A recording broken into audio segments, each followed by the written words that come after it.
But first, at noon, millions of Texans relied on stimulus checks and expanded unemployment benefits to pay their bills.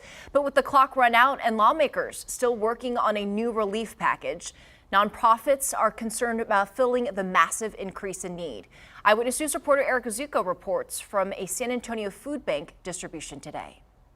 Food Bank says that it's continuing to see about 120,000 people a week for distribution pickups.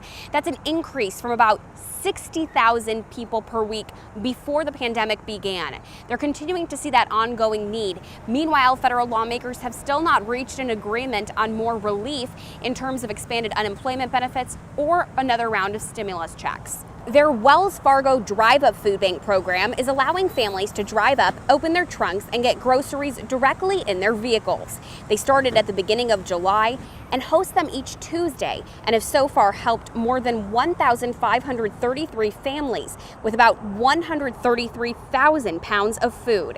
One concern the food bank has now is what's going to happen now that those federal benefits have run out. To attend these distributions, you do need to register ahead of time. You can do so by calling the food bank or going online to register. We have a link at KENS5.com.